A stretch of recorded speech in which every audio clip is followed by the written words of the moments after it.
नमस्कार दोस्तों, साहित्य ज्ञान क्लासेस में हार्दिक स्वागत है आपका। आज के सत्र में हम अध्ययन कर रहे हैं भीष्म साहनी की कहानी चीफ की दावत। भीष्म साहनी एक प्रगतिशील कथाकार हैं।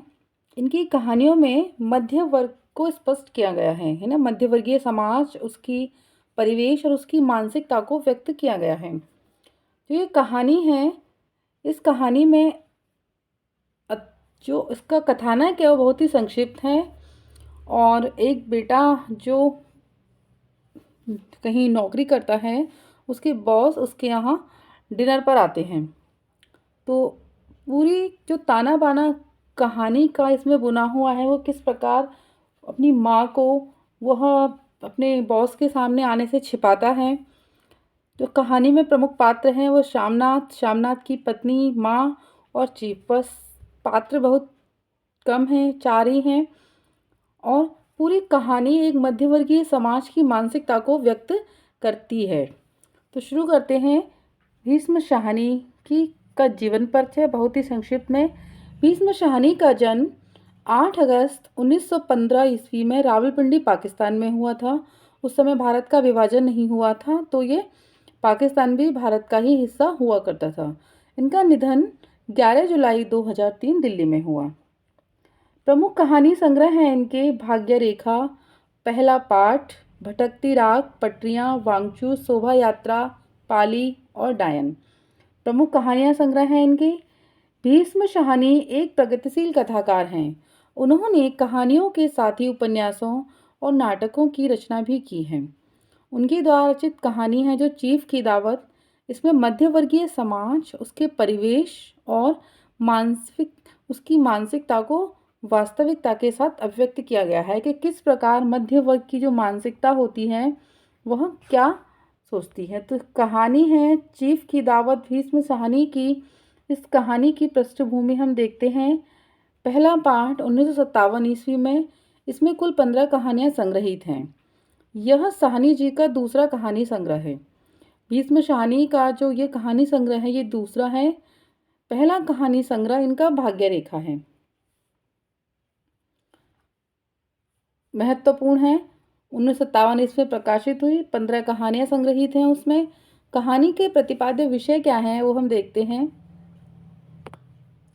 मध्य वर्ग का खोखलापन एवं उसकी मूल्यहीनता की ओर संकेत किया गया है कि मध्य वर्ग की स्थिति क्या होती है। वो जो है नहीं उससे अधिक दिखाने की वो कोशिश करता है सामने वाले के आगे, है ना। तो यही स्थिति भीष्म साहनी ने व्यक्त की है कहानी के माध्यम से कि मध्य वर्ग का खोखलापन एवं उसकी मूल्यहीनता की ओर संकेत किया गया है। कहानी का नायक श्यामनाथ है, मुख्य है प्रमुख श्यामनाथ, जिसके चीफ उसके घर डिनर पर आने वाले हैं। इस दौरान वह अपनी बूढ़ी माँ को बाधा समझता है, यानी कहता है कि वो आ रहे हैं और माँ मेरी बुजुर्ग हैं तो मेरा अपमान हो जाएगा, तो इसलिए उन्हें वो बाधा समझता है और उन्हें छिपाना चाहता है। परंतु माँ से ही काम बनता देख उनकी खुशामद करने लगता है। जो चीफ आते हैं वो बुजुर्ग माँ से मिलकर बहुत ही खुश होते हैं, तो और उसका प्रमोशन भी तय कर देते हैं। तो वो माँ को फिर उनकी खुशामद करता है, उनसे खुश होता है। तो ये कहानी एक अर्थ में प्रेमचंद्र की जो बूढ़ी काकी है उसका अगला चरण है। प्रेमचंद्र की बूढ़ी काकी कहानी है, उसका यह अगला चरण है। उस कहानी की तरह यहाँ भी एक दावत है कि उस कहानी में क्या होता है कि बेटे की सगाई वाले आते हैं, शादियाँ होती हैं उसकी, और उसकी दादी को अंदर छिपा के रख दिया जाता है, उन्हें मिलता नहीं है, कमरे में बंद कर देते हैं। तो इस तरह जो ये कहानी है चीफ की दावत, वह भी उसी प्रकार की कहानी है कि जो आने वाले हैं उनके लिए तरह तरह के व्यंजन बनाए जाते हैं अच्छे अच्छे, और माँ को कुछ नहीं दिया जाता। यह कहानी एक अर्थ में प्रेमचंद्र की बूढ़ी काकी का अगला चरण है। उस कहानी की तरह यहाँ भी एक दावत है, किंतु यहाँ मूल समस्या वृद्ध माँ के भूखे होने की नहीं बल्कि अप्रस्तुति योग्य होने की है। यहाँ पर जो समस्या है वो माँ के भूखे होने की नहीं है, अप्रस्तुत, यानी जो गेस्ट आ रहे हैं उनके सामने माँ प्रस्तुति के योग्य नहीं है। माँ इस अपमानजनक स्थिति से बेहद दुखी हैं, किंतु जैसे ही उसे पता चलता है कि उसके फुलकारी बनाने से बेटे की तरक्की हो सकती है तो अचानक खुश हो जाती है और बेटे के लिए मंगल कामना वह करती है। माँ बेटा बुरा हो सकता है पर माँ नहीं। वही बात है कि वह बेटे की तरक्की के लिए खुश होती है और कार्य करती है। कहानी के अंत में बूढ़ी काकी की तरह बेटे या बहू का हृदय तो नहीं बदलता, किंतु सारे अपमान के बावजूद माँ का हृदय बेटे के लिए असीम ममता से भरा है। यही इस कहानी का सार तत्व है, जो हमारे समाज में अधिकतर देखने को मिलता है कि बेटा चाहे कैसा भी हो पर माँ का हृदय नहीं बदलता, वह हमेशा अपने बच्चों के लिए ही अच्छा सोचती है। तो वही इस कहानी में प्रदर्शित किया गया है। कहानी में मुख्य पात्र हैं श्यामनाथ। मध्यवर्गीय नौकरी पेशा व्यक्ति हैं जिसकी जीवन शैली में दिखावा बहुत है। मध्य वर्ग का प्रमुख उद्देश्य ही दिखावा करना होता है, तो वही यहाँ पर प्रदर्शित किया गया है। पदोन्नति पाने के लिए चीफ को प्रसन्न करना चाहता है। बूढ़ी माँ को फालतू वस्तु समझता है और उसी से अपनी स्वार्थ सिद्धि भी करता है। बूढ़ी माँ है जो श्यामनाथ की है, वो निरक्षर हैं, विधवा माँ जिसके पास पारंपरिक भारतीय माता का विराट हृदय है। जिस प्रकार से हमारे भारत देश की माताएं होती हैं, पुरानी पीढ़ी का प्रतीक और अपने ही घर में दोयम दर्जे की चीज़ हैं। पुरानी पीढ़ी है और उनकी कोई कद्र नहीं करता, दोयम दर्जे की खड़ाऊ पहनती हैं और बीमारी की वजह से खर्राटे वह लेती हैं, जिससे आधुनिक पीढ़ी के श्यामनाथ को चिढ़ होती है। वह आधुनिक पीढ़ी का है श्यामनाथ बेटा, तो उसको अपनी माँ के खर्राटे लेने की वजह से चिढ़ होती है। चीफ से मिलने पर सकुचाती हैं ताकि उसका बेटा बुरा न माने। जो उनके घर आते हैं गेस्ट, वह उनसे मिलना नहीं चाहती। उन्हें लगता है कि मेरे मिलने से कहीं ऐसा नहीं हो बेटा बुरा मान जाए और उसकी बेइज्जती हो जाए। बेटे की तरक्की के लिए कमज़ोर आंखें होने के बावजूद खुशी खुशी फुलकारी बनाने को वह तैयार हो जाती है। फुलकारी पंजाब के गाँव की दस्तकारी का एक सुंदर रूप है। पंजाब के गाँव की दस्तकारी, हाथ से कुछ कार्य होता है कढ़ाई वढ़ाई का, उस तरह का एक कार्य है जो वह जानती हैं और उससे बहुत सुंदर सा वो बनाती हैं। चीफ सामनाथ के बॉस हैं जिसकी वह खुशामद करता है। चीफ हैं जो सामनाथ के बॉस, जिनकी सामनाथ खुशामद करता है और अपने घर उनको डिनर पर बुलाता है। सुशांत परंतु सहज हैं। श्यामनाथ की बूढ़ी माँ से उन्हें प्यार मिलता है। बकौल चीफ से उसे गांव के लोग बहुत पसंद हैं। जो चीफ है उसे ग्रामीण परिवेश के लोग, सहज और सरल लोग उसे बहुत पसंद हैं। सामनाथ की माँ से गीत सुनने की इच्छा वह प्रकट करता है। वह जब उनकी माँ से मिलता है तो उन्हें लगता है कि माँ से कोई एक गीत सुना जाए, तो वह माँ से गीत सुनने की इच्छा प्रकट करता है। गौण पात्र हैं इसमें श्यामनाथ की धर्मपत्नी। इनमें भी दिखावटीपन का बोध है। पति की तरक्की के लिए खुशामदी में यह शामिल है उस चीफ की पत्नी अन्य देसी स्त्रियों की आराधना का केंद्र थी। विशेष क्या है इस कहानी में? बूढ़ी माँ स्वयं को अपमानित महसूस करती हैं, परंतु पुत्र की खुशी के लिए जैसा वह कहता है करती हैं। देसी स्त्रियां उन पर खूब हंसती हैं। आधुनिक परिवारों में वृद्धों की किस प्रकार उपेक्षा होती है वह कहानी में केंद्र में है। कहानी के कि किस प्रकार हम आधुनिक समाज में आधुनिक होते हुए हम बुजुर्गों की अवहेलना कर देते हैं, उनको वह सम्मान नहीं देते जिसके वो अधिकारी हैं। आधुनिक देखने की चाह में मध्य वर्गीय व्यक्ति प्रदर्शन प्रिय हो गया है। चीफ की दावत पारिवारिक जीवन मूल्यों के विघटन को भी प्रदर्शित करती है कहानी, कि किस प्रकार परिवार में विघटन हो रहा है। आधुनिक समाज में उनके मूल्य विघटित हो जा रहे हैं, तो उसको भी कहानी प्रदर्शित करने में सक्षम है। माँ का विशाल हृदयस्पर्शी ममत्व भी कहानी में स्पष्ट दिखता है। इस कहानी के प्रमुख कथन हैं जो महत्वपूर्ण हैं। घर का फालतू सामान अलमारियों के पीछे और पलंगों के नीचे छिपाया जाने लगा। मध्य वर्ग की विशेष समस्या क्या होती है कि उनके पास उतनी ही सीमित जगह होती है। जब कोई गेस्ट आता है तो वह घर की साफ सफाई सब करते हैं, तो क्या होता है, तभी श्यामनाथ के सामने सहसा एक अड़चन खड़ी हो गई। माँ का क्या होगा? कि माँ को सामान तो हमने अलमारियों में पलंग में छिपा दिया, अब जो हमारी बूढ़ी माँ है हम इनका क्या करेंगे। जो वह सो गई और नींद में खर्राटे लेने लगी, तो जो वो खर्राटे लेती थी तो उससे बहुत चिढ़ होती थी। उसे ऐसा लगे कहीं वो सो गई और गेस्ट के सामने खर्राटे लेने लगी, चीफ के सामने, तो हमारी बेइज्जती हो जाएगी। अच्छी भली ये भाई के पास जा रही थी, तुमने यूं ही खुद अच्छा बनने के लिए बीच में टांग अड़ा दी।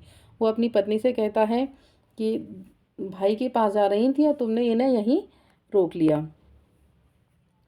और खुदा के वास्ते नंगे पाँव नहीं घूमना, नहीं खड़ाऊँ पहनकर सामने आना। अपनी माँ से कहते हैं वो कि वो खड़ाऊँ पहनती थी, पुराने परिवेश की थी, बुजुर्ग थी, तो उन्होंने कहा खड़ाऊँ मत पहनना क्योंकि वो लकड़ी के बने होते हैं तो आवाज़ करते हैं चलने में। नंगे पाँव नहीं घूमना, नंगे पाँव भी नहीं बेइज्जती हो जाएगी, और खड़ाऊँ भी मत पहनना। किसी दिन तुम्हारी यह खड़ाऊँ उठाकर मैं बाहर फेंक दूंगा, वह अपनी माँ से कहता है। 7 बजते बजते माँ का दिल धक धक करने लगा। उन्हें घबराहट होने लगी कि अब इसका बॉस आने लगा तो यह अब मैं क्या करूँगी।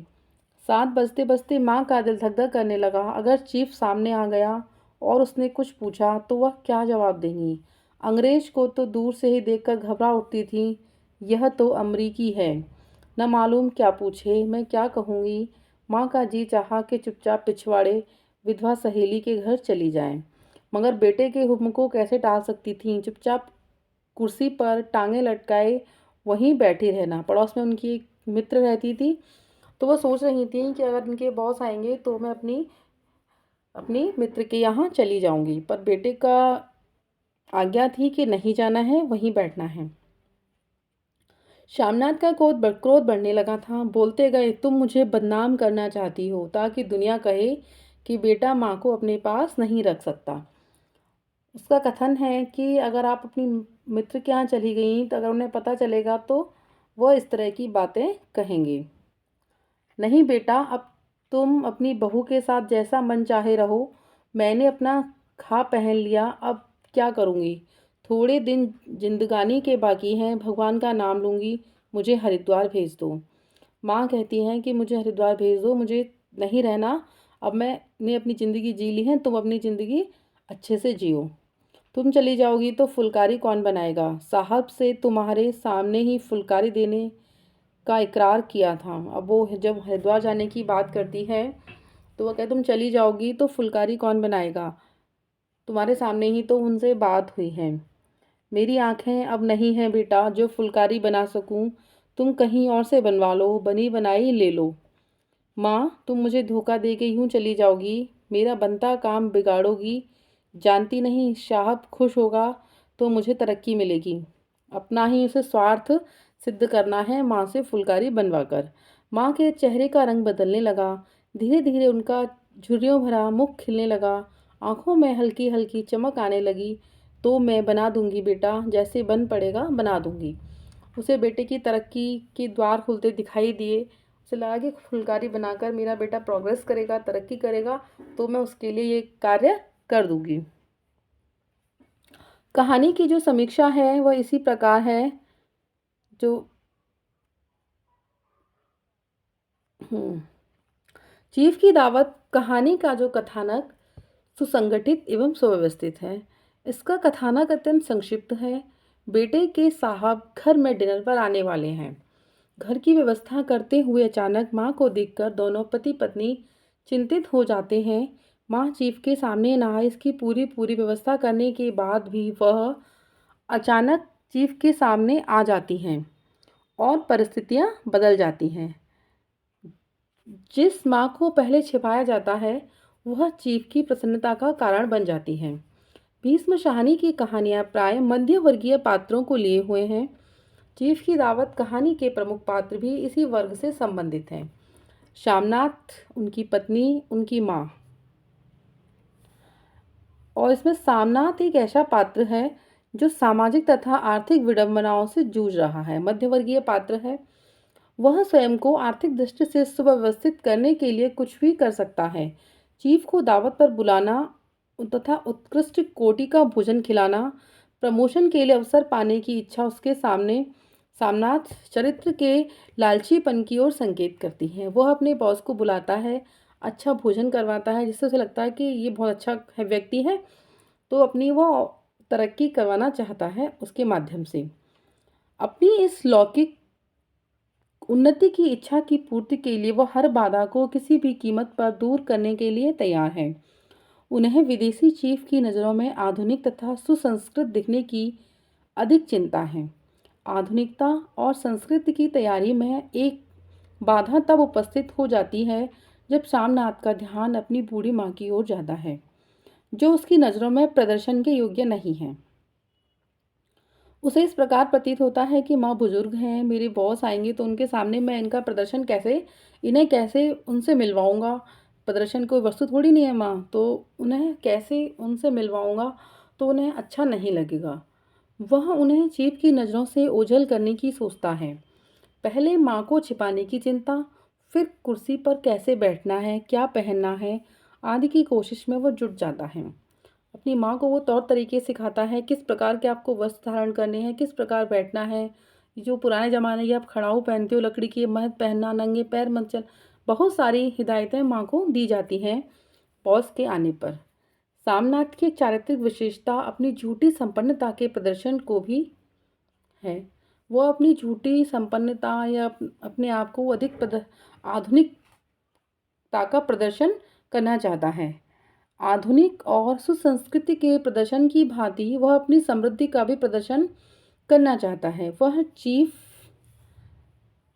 अतिथि के सामने माँ से सोने की चूड़ियाँ पहनने के लिए कहता है, किंतु माँ द्वारा यह सूचना पाकर कि सारे जेवर उसकी पढ़ाई में बिक गए, सामनाथ तिलमिला जाता है। उसे लगता है कि माँ है तो इनसे कहूँ कि अपना दिखावा प्रदर्शन। तो माँ कहती है कि सारे जो मेरे गहने थे वो तुमने पढ़ाई की उसमें सारे बिक गए। उसकी तीखी प्रतिक्रिया से माँ उसकी अवमानना कृतज्ञता का पता चलता है। वह माँ की ममता का मूल्य चुकाने की बात कहकर उसके वात्सल्य का भी वह अपमान करता है।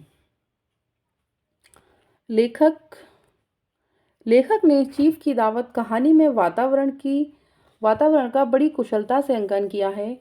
भोजन के पूर्व शराब जो स्त्री और पुरुष दोनों पीते हैं।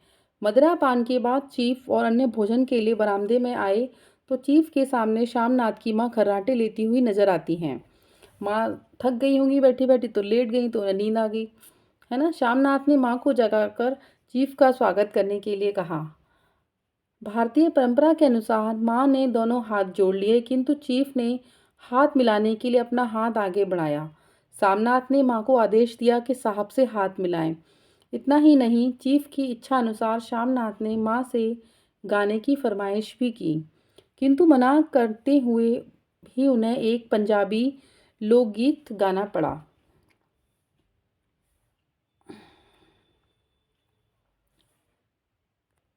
माँ की स्थिति तब और भी निरीह हो गई जब उसे बेटे ने आदेश देते हुए कहा कि चीफ को अपनी फुलकारी दिखाएं। यहाँ शामनाथ की चिंता केवल अब साहब को खुश करने की थी। उस कुछ पंजाबी स्टाइल में वो कढ़ाइयाँ कसीदा वगैरह करती थी, तो उन्हें वो अपने बॉस को खुश करने के लिए अपनी माँ से दिखाने के लिए वो कहता है। साहब की खुशी पर उसने अपनी बूढ़ी माँ की लाचारी, उसकी विवशता और उसकी कमज़ोर आंखों को न्यौछावर कर दिया। अंत में माँ अपनी कोठरी में जाकर आंसू बहाने लगी। अचानक कोठरी का दरवाज़ा खुला तो डरी सहमी माँ ने हरिद्वार जाने की इच्छा व्यक्त की, किंतु अपनी तरक्की का सपना दिखाकर शामनाथ ने हरिद्वार न जाने एवं फुलकारी बनाने के लिए माँ को तैयार कर लिया। बेटे की तरक्की की आशा से माँ अपना संपूर्ण दुख भूल जाती है। कहानी का अंत अत्यंत करुण है, पर माँ की ममता को गौरवान्वित कर जाता है। कहानी का आधार काल्पनिक होता है, लेकिन उसमें वातावरण की सजीवता उसे यथार्थ रूप प्रदान करती है। कहानी के प्रारंभ में लेखक ने देशगत उपकरणों का चित्रण करते हुए कमरे का सजीव चित्रण किया है। कमरे का किया है कि किस प्रकार माँ का कमरा, उनके घर का वातावरण का पूरा सजीव चित्रण उन्होंने किया है। चीफ की दावत जो कहानी है इसमें भाषा सहज, सरल और अद्वितीय गहनता लिए हुए हैं।